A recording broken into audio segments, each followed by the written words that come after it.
ఈ వస్త్రం ధరించుకున్నాం, ఇది బాగుందా లేదని ముందు మనం చూసుకుంటాం లేదా అర్థం మనం చూసుకుంటాం. ముఖాన్ని పౌడర్ రాస్తాం, ఏదైనా రాస్తాం, ముఖం మంచిగా ఉందని చూసుకుంటాం, వస్త్రాలు చూసుకుంటాం, కూర ఎలా ఉండేమో చూసుకుంటాం, ఇల్లు ఎలా ఉందో అని చూసుకుంటాం, అన్నీ మనం చేసిన పని మనం నచ్చిందో లేదని కూడా చూసుకుంటాం. అలాగే దైవికమైన జీవితాల్లో, ఆత్మీయ జీవితాల్లో మనలను మనమే రండి కాల్చేందుకు వాక్యాలు చూపిస్తాను మీకు. 1 కొరింథీ పత్రిక 11 అధ్యాయం 28వ చదువుతాము. అక్కడ 1 కొరింథీలు రాసిన పత్రిక 11 అధ్యాయం 28వ కాబట్టి ప్రతి మనుష్యుడు తన్ను తాను పరీక్షించుకొనవలెను, అలాగు చేసి ఆ రొట్టెని తిని ఆ పాత్రలను త్రాగవలెను. అయితే మనలను మనమే విమర్శించుకొని ఎలా తీర్పు పొందకపోదుము. నేను చదివింది 1 కొరింథీ పత్రిక 11 అధ్యాయం 28-31 వచనాలు. 28-31 వచనాలు. 2 వచనాలు చదివాను, 28వ వచనం 31వ వచనం. మనలను మనము క్రైస్తవుడు పరీక్షించుకోవడం, మనల్ని మనమే ఎగ్జామ్ చేసుకుని ఎవరినో పరీక్షించడం, ఎవరినో విమర్శించడం, ఎవరిని పోయిందో వెళ్ళిపెట్టి చూపడం, అది దాని అంత దరిద్ర బతుకు ఇంకోటి లేదు. నిన్ను నువ్వు పరీక్షించుకో. 7 విధాలైన పరీక్షల గురించి నేను చెప్తాను, ఎక్కడెక్కడ పరీక్షించుకోవాలో. ఈ చదివినటువంటి వచనం దేని గురించి పరీక్షించుకోవాలి? బల్ల తీసుకోవటానికి నేను అర్హురాలు పరీక్షించుకోవాలి. ఎవరు పరీక్షించుకోవాలి? మనలను మనమే. నువ్వు దానికి యోగ్యురానివైనా తీసుకోవచ్చా? తీసుకునే ఆ హృదయం ఉందా? ఆ యోగ్యత ఉందా? ఆ యోగ్యం లేకుండా అయోగ్యంగా తీసుకున్నాం అనుకో, దేవుని ఎదుట మనమే లెక్క చెప్పాలి. పాస్టర్ గారు నేను ఏమన్నా అంటానికి వీలు లేదు. అలా అనుకుంటే యోధేశ్వరేదికి యేసు ప్రభువారు ఎందుకు ఇస్తాడు? మొట్టమొదటిగా బల్ల ఈ ప్రపంచంలో మొట్టమొదటిగా యేసు క్రీస్తు వారు ఆచరించిన ఈ ఆచరణలో ఇదిగో ఈ రొట్టె నా శరీరం అనుకోండి, ఇదిగో ఈ ద్రాక్ష నా రక్తం అనుకోండి అని చెప్పి ముందుగా రొట్టె ఎవరికి ఇచ్చాడు అనుకున్నారు? అయోగ్యుడు, పనికిరానోడు, శాపగ్రస్తుడైనటువంటి యోధాయిస్కే వాడు తీసుకున్నాడు. అందుకని ఎక్కడైనా సరే పాస్టర్ గారిది ఏముంది? వాళ్ళు ఇచ్చుడే వాళ్ళ పని, ఇవ్వటమే. కానీ తీసుకుంటానికి యోగ్యత ఉందా, అర్హత ఉందా అనేది ఎవరి కాళ్ళే తీసుకునే వాళ్ళే నిర్ణయించుకోవాలి. ఏముందిలే, ఇదేదో హోటల్లో భోజనమో ఏదో ఒక పలహారమో అని నెగ్లెక్ట్గా అలక్ష్యంగా ఇలా తీసుకున్నావు అనుకుని నువ్వు చూసుకోకుండా అది నీవే భరించుకోవాలని బైబిల్. అదే 20 అక్కడే ఉంది కదా, 31 వచనం. మనల్ని మనమే విమర్శించుకున్నట్లయితే, మనల్ని మనమే సరి చేసుకుంటే, మనల్ని మనమే కడుక్కుంటే, మనల్ని మనమే పరీక్షించుకుంటే తీర్పు పొందకపోదు. మనం సరి చేసుకోలేదనుకో, మనం చక్కపరుచుకోలేదనుకోండి, చూడండి దారిలో వెళ్ళేటప్పుడు మంచిగా ట్రావెల్ చేసేటప్పుడు బైక్ చక్కగా నువ్వు నడిపించావు అనుకో, మంచిగా వెళ్తున్నావు అనుకో, ఎవరు కూడా ఏమనరు. కానీ సరైన విధానంలో నువ్వు వెళ్ళలేదనుకో, చెప్పండి, నీకు లైసెన్స్ ఉందా, హెల్మెట్ ఉందా అన్నీ అడిగి తీసుకెళ్ళి తోముతారు ఎక్కడన్నా పొడిస్తే. విన్నారా? అలా కాకుండా మనల్ని మనం విమర్శించుకున్నాం అనుకో, ఎవరు ఉందని దమ్ముగానే ఉంటావు, దేవుని ఎదుట ధైర్యంగానే ఉంటావు, మనుషులు ఎదుట ధైర్యంగానే ఉంటావు. ముఖంలో ఎప్పుడు భయం ఉండదు, చిరునవ్వుతూ ఉంటావు, సంతోషంగా ఉంటావు. ఎందుకంటే నీలో ఏమీ లేదు కదా, మనలో ఏమీ హ్యాపీనెస్. మన బైబిల్ ఏం చెప్తుందంటే, మన హృదయం అంటే మనలో దోషారోపణ చేస్తుంది అనుకో, మన ధైర్యంగా ఉండలేదు. మనలో ఏదో అంటుంది, ఏ శామ్యుల్ పీటరో ఏంటి అనుకున్నాం అంటుంది లోపల. అప్పుడు నా మనసులో ఏదో భయం ఉండదు, ఫ్రీగా ఉండలేను, నవ్వుతూ ఉండలేను, ధైర్యంగా మాట్లాడలేను. అంత మనలోనే ఎవరో ఏలిపెట్టి చూపి ఇట్లా మన అంతరంగమే మన మీద దోషారోపణ చేస్తుంది. జాగ్రత్తగా ఉండండి. అందుకని పరీక్షించుకోండి. మొదటగా మనల్ని మనం పరీక్షించుకొని బల్లో తీసుకోవాలి. రెండవదిగా చూస్తే 2 కొరింథీ పత్రిక 13:5 ఉంటుంది. 2 కొరింథీ పత్రిక 13:5 ఉంటుంది. అంటే మీ విశ్వాసాన్ని పరీక్షించుకోండి. మనందరికీ క్రైస్తవులందరికీ ఉన్న పేర్లు ఏంటమ్మా? క్రైస్తవులు అంటారు కానీ క్రిస్టియన్స్ అంటాం కానీ సంఘంలోకి వచ్చినాక మీ అందరినీ మనందరికి ఉన్న పేరేంటి? విశ్వాసులు. విశ్వాసులు చెప్పండి. విశ్వాసులు అంటే విశ్వాసం కలిగిన వాళ్ళు అని అర్థం. విశ్వాసం కలిగి దేవుని నమ్మిన వాళ్ళు, దేవుని యందు భక్తి కలిగిన వాడు వీరు అనే పేరు విశ్వాసులు. అయితే విశ్వాసులైన మీలో నాలో విశ్వాసం ఉందా లేదా? నేతి బీరకాయ పేరు కానీ నెయ్యి ఉందా? లేదు. విశ్వాసులే చాలామంది కానీ విశ్వాసం ఉండదు. విశ్వాసం అంటే ఏంటంటే మనము దేవుని దగ్గరికి వెళితే అక్కడ దేవుడు ఉన్నాడు, తన్ను వెదుకు వారికి ఆయన ఫలము, తన్ను వెదుకు వారికి ఫలము, తన వద్దకు వెళ్ళి వారికి ఫలము దయచేవాడని నమ్మవలేను కదా. అదే విశ్వాసం అంటే. ఏమి వెళ్తానే మందిరానికి వెళ్తే ఏమో నెగ్గరెట్టుకుంటా అంటే అర్థమైంది దేవుని దగ్గరికి వచ్చే విశ్వాసం భ్రష్టమైపోయింది, తుప్పు పట్టింది. మీరు భ్రష్టులు అయితే ఉన్నారో చూసుకోండి. మీరు భ్రష్టులు కానీ ఇలా యేసుక్రీస్తు మీలోనే ఉంటాడు. అంటే విశ్వాసంతో ఉన్నారా? విశ్వాసం ఉందని రుజువేంటమ్మా? ఫస్ట్ కొన్ని రుజువులు చెప్తాను మీకేనండి. 11:6 ఏది ఎబ్రీ పత్రిక 11:6లో నీకు విశ్వాసం ఉంది. నేను బైబిల్లో ఉన్న ఆన్సరే చెప్తున్నాను, సొంతంగా కల్పించలేదు. చూడవచ్చు. అందుకని లేఖనాలు బాగా చూసుకోండి. నేను చెప్పేది కరెక్ట్ కాదు. నువ్వు విశ్వాసివి, నువ్వు విశ్వాసివి,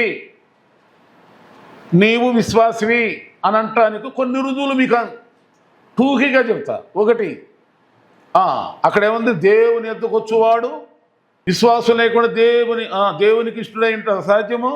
దేవుని ఎద్దుకు వచ్చేవాడు ఆయన ఉన్నాడు, నీవు తను వెదుకువారికి అనగా ప్రార్థించువారికి ఫలము. అది నువ్వు విశ్వాసం రుజువు ఏంటంటే మొదటగా దేవుని దగ్గర రావాలి. రెండవదిగా అపోస్తలుల కార్యముల గ్రంథంలో 16వ అధ్యాయంలో మనం చూసినట్లయితే అపోస్తలుల కార్యముల గ్రంథం 16వ అధ్యాయంలో లూది అనేటువంటి ఒక స్త్రీ ఉంటుంది. ఆమె ఏముంటుందంటే నేను దేవుని యందు విశ్వాసము గల దానిని అయితే అని నన్ను మీరు ఎంచితే మీరు వచ్చి నా ఇంటికి వచ్చి ఉండండి అంటుంది. ఎవరిని? అంతకుముందు స్నేహితుల్ని వాళ్ళని వీళ్ళని రమ్మనేది. ఇప్పుడు ఎవరిని రమ్మంటుంది ఇంటికి? అమ్మా వచనం చెప్పండి అమ్మా, వచనం చెప్పండి. రిఫరెన్స్ 16వ అధ్యాయం 15వ వచనం ఉందన్నమాట. కాబట్టి అక్కడేముంది చూడండి. బాప్తిసం పొందింది. విశ్వాసము గలదా నన్ను మీరు ఎంచితే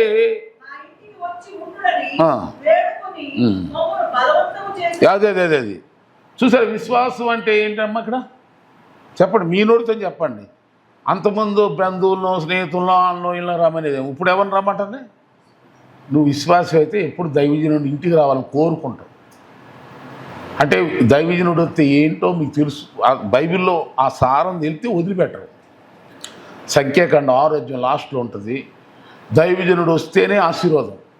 ఆయన పలికే ప్రతి దీవించి వెళ్తే చాలు. ఆమేన్. అందుకని ఒట్టిగాన బలవంతం ఎందుకు చేయాలి? అబ్రహాము అలాగే లోతు ఆదికాండం 18వ అధ్యాయం మొదట్లోనే 19వ అధ్యాయం మొదట్లో చూడండి బలవంతం చేశారంట దైవజనులు రమ్మని.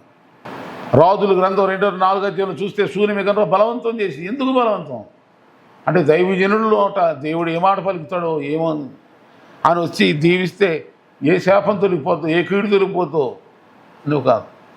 అది విశ్వాసం అండి బాబు. విశ్వాసం.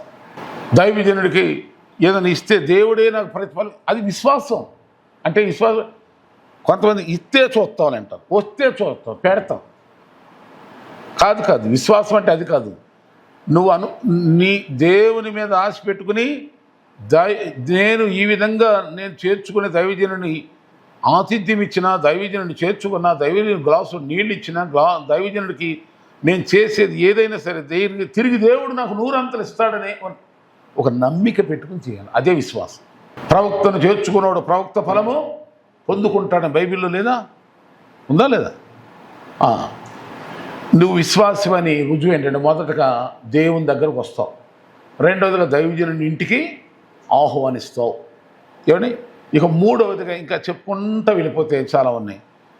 చూడండి అదే అధ్యాయంలోనే 16:31 ఉంది చూడండి. 16:31 30:31 ఉంది. ప్రభు అయిన యేసుక్రీస్తునందు విశ్వాసముంచుము, అప్పుడు నీవును నీ ఇంటి వారును రక్షించబడతారు.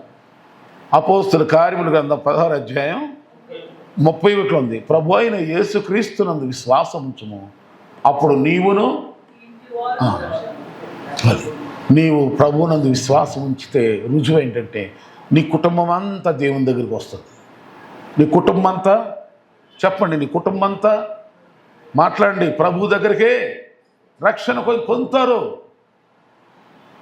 అది తర్వాత ఇక 4 ఇలా చెప్పుకుంటే ప్రతి ఎబ్రీ పత్రిక 11:11లో ఉంటుంది. 11:24లో ఉంటుంది. మోషే పెద్దవాడైనప్పుడు విశ్వాసమును బట్టి ఐగుప్తు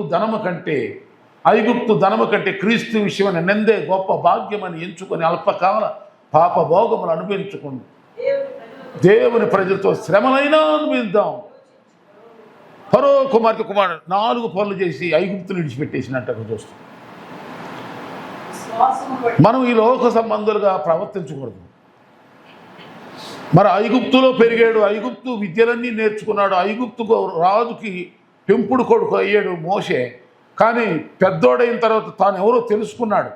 అతడు ఒక యూదుడు, అతడు ఒక దేవుని కుమారుడు. అయితే చిన్న వయసులో తెలియనప్పుడు ఆ రాజు రాణి పెంచారే కానీ అసలు ఇతను ఎవరో తెలుసుకున్నాడు. తెలుసుకోగానే ఏమన్నాడు? ఇక దేవుని మీద విశ్వాసం ఉంచాడు. ఏమీ లేవు చేతులకి. ఆ రాజుని కానీ ఎదిరించాడో బతకటం అసలు కష్టం. అయినా విశ్వాసాన్ని బట్టి ఐగుప్తు డబ్బు కంటే, ఆస్తుల కంటే ఏది గొప్ప అన్నాడు? ఐగుప్తు ధనము కంటే క్రీస్తు విషయమైన నిందలే గొప్ప. నిందలే.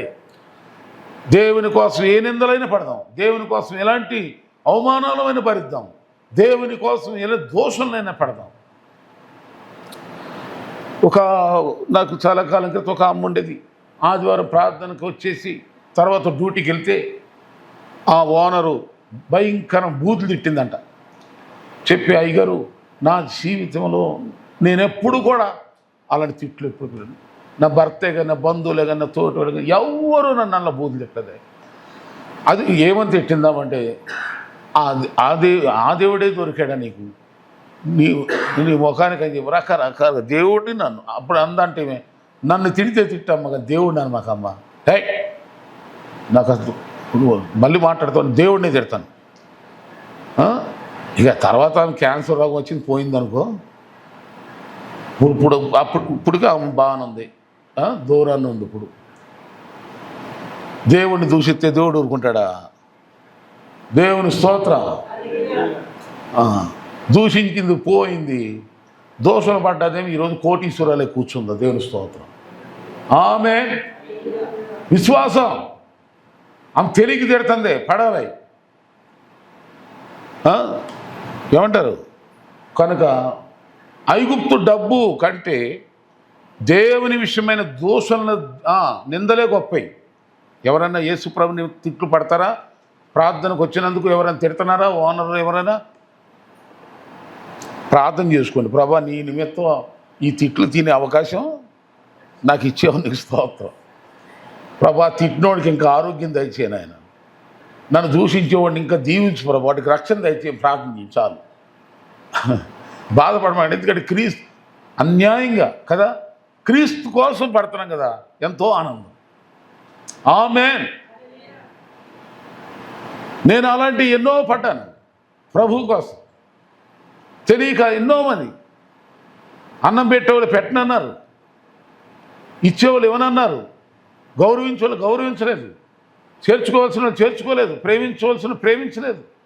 అయినా నేను బాధపడలేదు. నేను యేసు ప్రభుని ఎంత పడుతున్నాను. కానీ అవన్నీ అంతకంటే ఎక్కువైన గౌరవాన్ని, ఆదరణ, ఆశీర్వాదాలు దేవుడు ఇవ్వలేదా?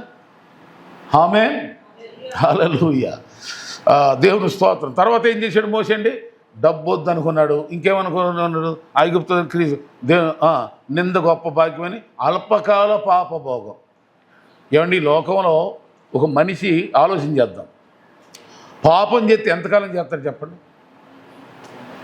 ఎంతకాలం పేరు చెప్పను కానీ ఈ మధ్య నేను 2 నెలలకు ఒక ఆమె సినీ యాక్టరో తెలియదు కానీ ఏమో కానీ నాకు పేరు కూడా చెప్పబుద్ది అట్లా.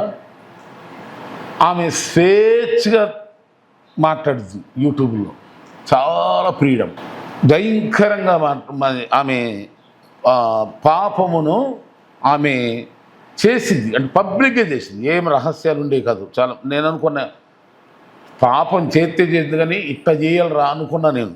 అంటే పబ్లిక్ ఏం దాపరకలేదు, ఎవరికి భయపడలేదు. కానీ కొన్ని రోజుల క్రితం నేను ఆమె గురించి ఏమన్నానో తెలుసా? ఆమె నేను ఆశ్చర్యపడే ఆమె ఏమని చెప్తుందంటే, మానవుడు మనిషి ఎంతకాలం మనం ఈ లోకంలో ఉంటాం, ఎంతకాలం ఈ పాపకు ఎంతకాలం చేయగలుగుతాం? అమ్మలారా వినండి, మీరు నాలాగా అవ్వమాకండి. ఎవరో ఒకరిని పెళ్లి చేసుకుని పిల్ల పాపలతో మీరు సుఖంగా ఉండండి. నా బ్రతుకులో నాకు ఇక ఆశ లేదు, నన్ను ఎవడో చేసుకోడు, నాకు ఆ ఆరోగ్యం కూడా లేదు. చాలా అందంగా ఉండేది, చాలా ఇది పోకిరి.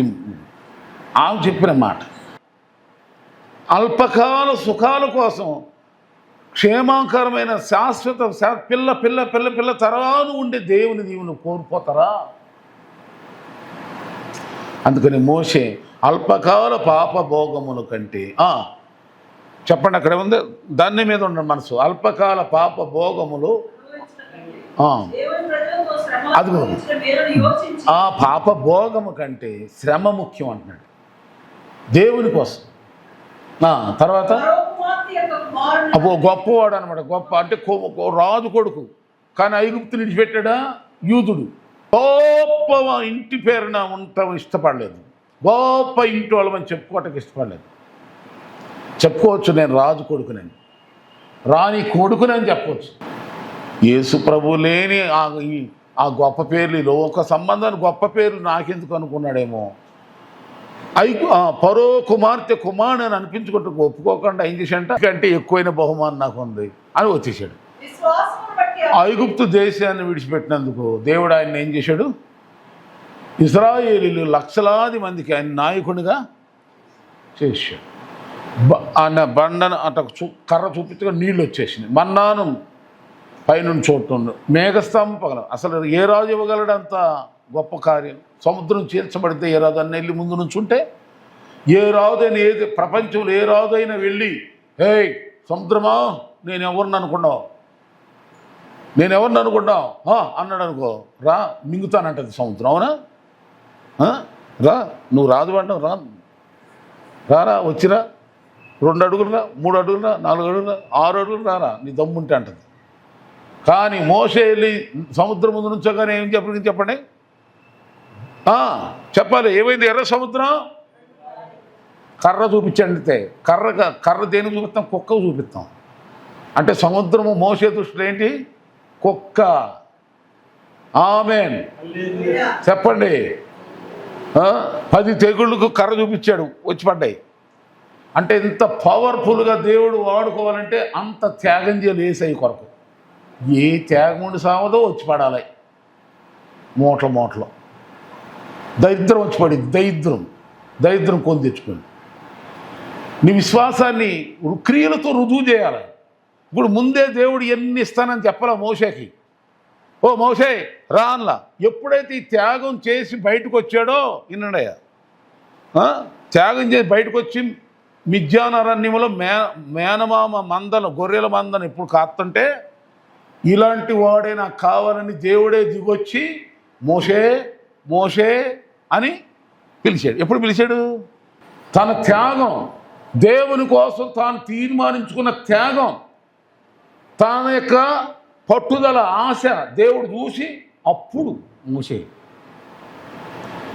మన విశ్వాసాన్ని క్రియల రూపంగా చూపిస్తే దేవుడు చూపించాల్సి చూపిస్తాడు. ఎక్కడ ఐగుప్తు రాజే వచ్చి ఏం చేశాడు? మోషే చీల్చినటువంటి సముద్రంలో జల సమాధి అయిపోయాడు. ఎంత గొప్ప దేవుడు మన దేవుడు! ఇంత గొప్ప దేవుడు నీ ఎదుట ఇలాంటి అని చీల్చబడును గాక. ఆమేన్. ఏ సమస్య నీకు అడ్డొచ్చే దేవుడు పగలగొట్టేస్తాడు. దేవుని స్తోత్రం. ఆ విశ్వాసంతో ఉండండి, విశ్వాసంతో ఉండండి. దేవుని కోసం నిందలైనా ఓర్చుకోండి, శ్రమలైనా ఓర్చుకోండి. అందుకని ఎవరు కూడా కులగర్వం ఉండొద్దు. కులాన్ని బట్టేది ఎందుకని పనికిరానిది అది. ఇప్పుడు దేవుడి వల్ల చాలా వరకు అసలు కులం లేదులే. కులం గురించి చెప్పు. ఇప్పుడల్లా రెండు కులాలు నడుస్తున్నాయి లోకంలో. ఏంటా కులాలు? ఉన్నవాళ్ళ అది ఈ రెండే నడుస్తున్నాయి. కానీ మన క్రైస్తవ సంఘాల్లో ఏమి నడవట్లా. విశ్వాసంలో ఎలాంటి వాళ్ళు మీరు? విశ్వాసం చూస్తాడు దేవుడు. దేవుడు చూసేది ఏ కులం చూడు, ఏ మతం చూడు, ఎరుపు చూడు, ఎత్తు చూడు, ఐడు చూడు, ఏ విధమైనటువంటి మన లోకంలో మన ఏ స్టేటస్ ఇమేజ్లు అవన్నీ అవసరం లేదు. విశ్వాసం, నీ విశ్వాసాన్ని చూస్తాడు. చాలా వచనాలు ఉన్నాయి కానీ అన్నీ చెప్పట్లేదు. దేవుడు నీ అందుకని చాలామందిని ఏమన్నాడు? నీ విశ్వాసమే నిన్ను స్వస్థపరిచింది, నీ విశ్వాసమే నిన్ను రక్షించింది, నీ విశ్వాసమే నిన్ను బ్రతికించింది. ఆమేన్. నీ విశ్వాసమే నిన్ను గొప్ప చేస్తుంది. నీ విశ్వాసం ఎలాంటిదో పరీక్షించుకోండి. మొదటగా నువ్వు పరీక్షించుకుని ప్రభు బలలో పాలు నీ విశ్వాసం ఎలా ఉందో కూడా పరీక్షించుకో. ఇక మూడో పాయింట్ ఏంటంటే ఇందులో నేను చెప్పేది, మరి ఎవరైనా సంఘంలోకి వచ్చామనుకుంటారు, నేను గొప్ప, నేను క్రిస్టియని, నేను అని అనుకుంటారు. దీని గురించి అసలు నా సొంత మాటలు కదా నేను చూద్దాం. గలతీ పత్రిక 6వ అధ్యాయం 5వ వచనం, 6:5లో 1 నుండి కూడా చదివితే చాలా బాగుంటుంది. కానీ అక్కడ ఏముంటుందంటే, ప్రతివాడును తాను చేయి పనిని పరీక్షించి చూసుకొనవలెను, అప్పుడు ఇతరులను బట్టి కాక తనను బట్టి అతనికి అతిశయము కలుగును. ఎవడైనా ఒట్టివాడై ఉండి తాను ఎన్నికైన వాడనని ఎంచుకునేలా తను తానే మోసపరుచుకును. సంఘంలోకి వచ్చి ఏదో వీళ్ళకంటే నేను గొప్ప, వాళ్ళకంటే నేను గొప్ప అనుకుంటా బిహేవ్ చేస్తారు చాలామంది. ఇక్కడ సంఘంలో ఎవరైనా సరే ఏమని పరీక్షించుకోవాలంటే, నా ద్వారా అసలు దేవుని మందిరానికి ఏమైనా ప్రయోజనం ఉందా? నేను అసలు సంఘం కోసం ఏదన్నా ఇంత త్యాగం చేస్తానా? ఇక్కడ చెప్పిన త్యాగం ఏంటంటే, మొదటి నుండి చూస్తే ఎవరైనా తప్పిదములో ఉంటే ఆ వ్యక్తిని మంచి మనసుతో దారిలోకి తీసుకొస్తేనంట అలాంటి వాడంట గొప్పవాడంట మందిరంలో. మీకు సింపుల్గా అర్థమయ్యేలా చెప్తున్నా. లోకంలో చాలామంది తప్పిదాల్లో ఉన్నారు.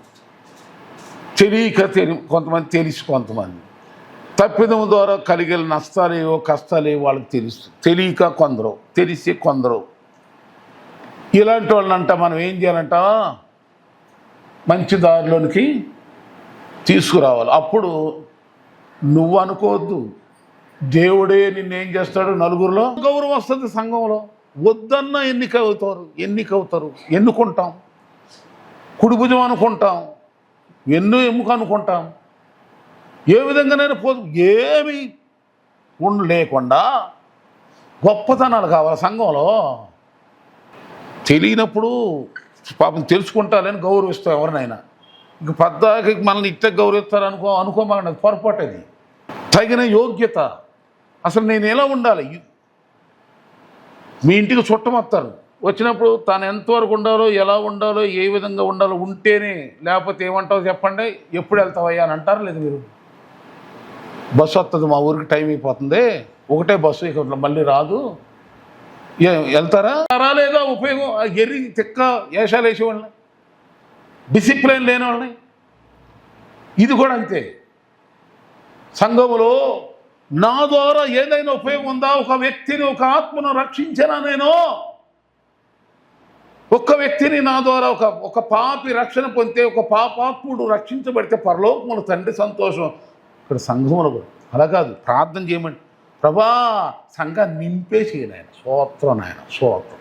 నువ్వు ఒకటి మాటగా, మాటలు కాదు, నీ మాటతో కాదు, క్రియతో, సత్యముతో ఉండాలి మన ఏదైనా అంటే. దేవుని స్తోత్రం. కనుక మీలో ఎవరైనా సరే సంఘములో నేను దైవజనుడు ఎదుట, దేవుని ఎదుట, అందరి ఎదుట నాకు హోదా కావాలి, గౌరవం కావాలి, మంచి కావాలి, పేరు కావాలనుకుంటారా? ఇది ఇక్కడ నేను బైబిల్లో చెప్పేనే. బైబిల్ ఉంది, దారు తప్పిన ప్రజలను దేవుని దగ్గరికి తీసుకురండి. మీరు అడగక్కర్లేదు, ఎదగక్కర్లేదు, అసలు అసలు తెలియకుండానే దేవుడు నిన్ను ఇచ్చేస్తాడు. ఇక నాలుగో విషయం చెప్తున్నాను చూడండి. మీరు ఎక్కడైనా ఎప్పుడైనా ఎఫెసీయులకు రాసిన పత్రిక 5:9 నేను చెప్పేటువంటి ఈ 4వ పాయింట్, ఏదైనా ఎక్కడైనా చూడండి, ప్రభువుకి ప్రీతికరమా కాదా పరీక్షించండి. ఎప్పుడైనా నేను చదువుతున్నాను, మీరు చూసుకోండి. ఈలోగా 5:9-10 వెలుగు ఫలము సమస్త విధములైన మంచితనం, నీతి, సత్యమను వాటిలో కనబడుచున్నది కనుక ప్రభువుకేది ప్రీతికరమైనదో దానిని పరీక్షించును. ప్రభువుకేది ప్రీతికరమైనదో, అమ్మా ఏనండి, ప్రభువుకి ఏది ప్రీతికరమైనదో ఇష్టమైనదో దానినే పరీక్షించుచు వెలుగు సంబంధంలాగా నడుచుకోండి. సమస్త విధములైన మంచితనం, నీతి, సత్యం కనబడాలి. కనుక ఎంతమందిలోనో మనం ఉంటాం, ఎక్కడైనా ఉంటాం, ఎవరితోనే ఉండాలి, లోకంలో ఉన్నాం. కానీ మనం ఏం చేసినా అందులో దేవుని మంచితనం కనబడుద్దా, దేవుని నీతి ఉందా, సత్యం ఉందా పరీక్షించి మీరు ముందుకెళ్ళండి. ఇక 5వది ఏంటంటే, 5వ విషయం చూద్దాం, ఎందుకంటే టైం లేదు మనకి. మొదటి తెస్సలోనికీయులకు రాసిన పత్రిక 5:16 ఏముంటుందంటే, మొదటి తెస్సలోనికీయులకు రాసిన పత్రిక 5వ అధ్యాయం తెరవండి. 5వ అధ్యాయం 16 నుండి మనం చూస్తే, సమస్తమును పరీక్షించి మేలైన దానిని చేపట్టండి అని ఉంటుంది. 18 అది 5వ అధ్యాయం 16 నుండి 22 వరకు అయితే ఉంటుంది అదంతా మొత్తం. మొదటి తెస్సలోనికీయులకు రాసిన పత్రిక 5వ అధ్యాయం 16 నుండి ఉంటుంది. నేను ముఖ్యమైన మాటే చదివాను, అందులో గుర్తుపెట్టుకోండి. మనం ఏం చేయాలంటే సమస్తమును పరీక్షించి మేలైన దానిని పరీక్షించండి. నీకు మేలేనా కీడా?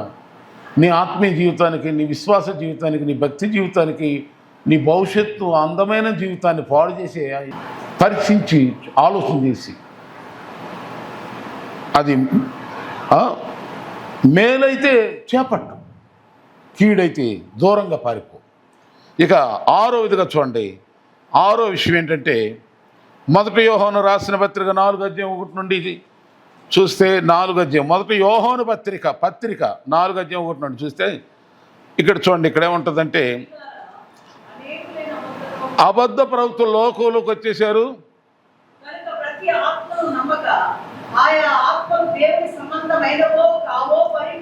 అది ఈ దినాల్లో యూట్యూబుల ద్వారా, ఫేస్బుక్ల ద్వారా, రకరకాల మీటింగుల ద్వారా ఆయా విధాలుగా ఎంతోమంది బోధకులు యేసుప్రభు పేరున బయలుదేరారు.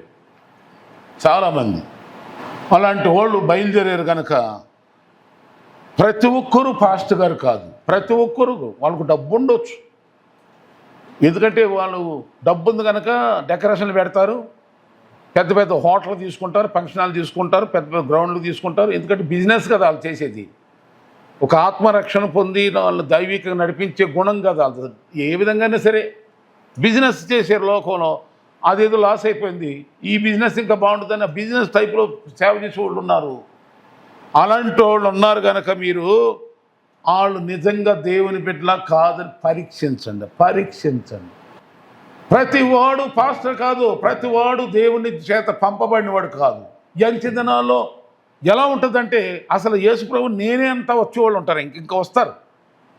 అందుకనే మనం ఏ బండ నుండి చెక్కబడ్డామో, ఏ గుంట నుండి తీయబడ్డామో, ఏ విధ విశ్వాసం వచ్చామో దాన్నే పట్టుకోండి. ప్రతివాడు దైవజనుడు కాదు. పరీక్షించండి. ప్రతివాడు అయ్యగారు కాదు, ప్రతివాడు పాస్టర్ గారు కాదు. ఇది ఇంకేముంది, ప్రకటన గ్రంథం 2:2 కూడా ఉంటుంది ఇదే మాట. ప్రకటన గ్రంథం 2వ అధ్యాయం 2లో కూడా ఉంటుంది.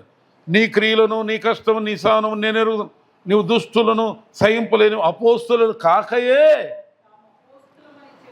తాము అపోస్తులు చెప్పుకుని వారిని పరీక్షించి వారు అబద్ధికులను నువ్వు కనుగొంటివి. అపస్తులు కాదు, వాళ్ళు ప్రవక్తలు కాదు, వాళ్ళు నిజంగా దేవుని చేత ఎన్నుకొనబడిన వాళ్ళు కాదు. వాళ్ళు డబ్బు సంపాదన కొరకు ఎక్కడ జనం జిమ్మిక్కులు నమ్ముతారు. ప్రజల్లో కూడా చాలా పొరపాట్లు ఉన్నాయి. గుడ్డుగొర్రెలు, కొండగొర్రెలు, ఎక్కడ ఎర్రు ఉందంటే అక్కడ పరిగెత్తారు. యేసుప్రభు వారు చూడండి, ప్రపంచంలో యేసుప్రభు వారు ఒక్కడే మన కోసం ఏం చేశాడు చెప్పండి? సిలువ. చెప్పండి, అంతేనా? పౌలు గారు మన కోసం సిలువ వేయించుకున్నాడా? పేతురు గారు వేయించుకున్నాడా? భక్తులు ఏమైనా నేర్చుకున్నట్టు ఉందా బైబిల్లో? కానీ ఆ మధ్య ఒకడు బయలుదేరాడు, మేకులు కొట్టించుకున్నాడంట. మేకులు కొట్టించుకున్నాడు. మేము డైరెక్ట్గా అటాక్ చేసేవాడిని. ఎవడు పాస్తో ఎవడు ప్రవక్తో మీకు తెలియదు. తెల్ల డ్రెస్ వేసుకుని, సూట్ వేసుకుని, బూట్ వేసుకుని, పెద్ద ఫంక్షన్ హాల్లో పెట్టేసేసి లైటింగ్ పెట్టేసుకుని అవన్నీ మీ దగ్గర నుండి దండుకోటాయి. ఈ జనం కూడా ఎక్కడంటే చక్కని అట్రాక్షన్గా పోతా ఉన్నదని అక్కడ పారిపోతారు.